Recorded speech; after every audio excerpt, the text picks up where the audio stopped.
Grabe, hanggang ngayon nga hindi pa rin ako makapaniwala na nakabili na tayo ng dining set. Alam nyo naman na noon pa talaga sa lapag na kami kumakain. Ganyan pa nga dati yung quality ng video natin at ganyan pa din talaga yung itsura ng bahay natin. Tingnan nyo, sobrang layo na talaga ng pinagbago. Matagal ko na talaga gusto magkaroon ng ganyang klase ng lamesa, pero ngayon mga mi, hindi na talaga ako makapag-antay na hindi to i-share sa inyo. Sabi ko nga sa inyo, pangarap ko talaga magkaroon ng dining set na ganyan talaga yung itsura. Very aesthetic talaga ang datingan dahil ang dami ko talaga nakikita na ganyan at sobrang ganda niya talaga sa kusina. Dahil nga galing pang Caloocan itong dining set, kaya nagbayad kami ng 625 pesos sa Lalamove. Talaga namang kumikinang ang mata ko habang tinatanggal nila sa may sasakyan yung aking dining set. Grabe, sobrang aesthetic ng kulay. Tingnan nyo naman mga mabahay pa ba to or bodega na, wala na talaga mapaglagyan sa gamit. Kaya eto, pinaglalagay ko lang muna sa gilid yung iba para ngayon lamesa may pwesto ko na. Sa ngayon nga, dito ko na muna siya ilalagay sa dating kusina namin. Dahil nga dun sa bagong kusina natin mga day, hindi talaga siya kasya dahil marami tayong mga cabinet din doon. Sa totoo lang, pagod na talaga ako dyan dahil naglinis din ako sa kusina. Pero go me! Talagang sinisipag ako dahil meron akong dining set. Hoy! So ayun nga pala, dito nga pala ipupwesto natin yan. Tapos yung sofa mga may ililipat natin yan. Lahat ng gamit na nandito sa sofa mga day, kakatapos ko lang kasi yan mag-unboxing. Kaya eto, ilalapag naman natin siya sa lamesa kasi nga yung sofa ililipat naman natin siya dun malapit sa hagdanan. Talaga naman, kung nakakapagsalita lang yung mga gamit na to, talagang minura na ang mari nyo dahil sila hilong-hilo na din kung saan ko ipupwesto.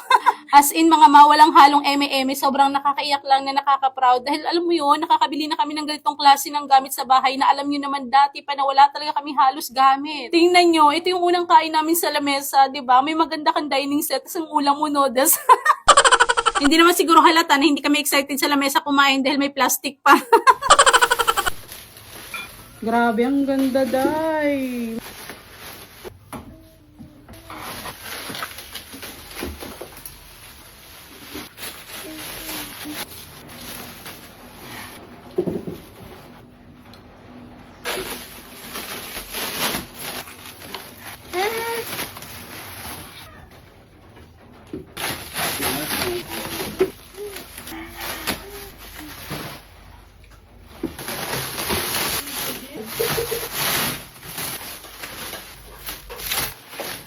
Grabe, tingnan nyo naman yan, sobrang ganda. Buti na lang talaga mga manakahanap nga pala ako ng mapagbibilihan ko ng dining set, na gumagawa din sila ng mga sofa set, sa mismong paggawaan talaga, kaya mas mura ko siyang nabili compare sa online kabibili. Yung pagbili namin ng dining set, biglaan lang talaga yan, gabi ako nag-chat, kinabukasan dineliver agad. Dahil nga meron akong gagawin na promotion na pagluluto, kaya kailangan ko talaga na meron akong lamesa. Hindi na nga kami kakain pa sa lapag at nakabaluktot yung likod, dahil mga meron na tayong dining set na mapagkakainan ng komportable. Grabe, hanggang ngayon nga hindi pa rin ako makapaniwala na nakabili na tayo ng dining set. Alam nyo naman na noon pa talaga sa lapag na kami kumakain. Ganyan pa nga dati yung quality ng video natin at ganyan pa din talaga yung itsura ng bahay natin. Tingnan nyo, sobrang layo na talaga ng pinagbago. Matagal ko na talaga gusto magkaroon ng ganyang klase ng lamesa, pero ngayon mga mi, hindi na talaga ako makapag-antay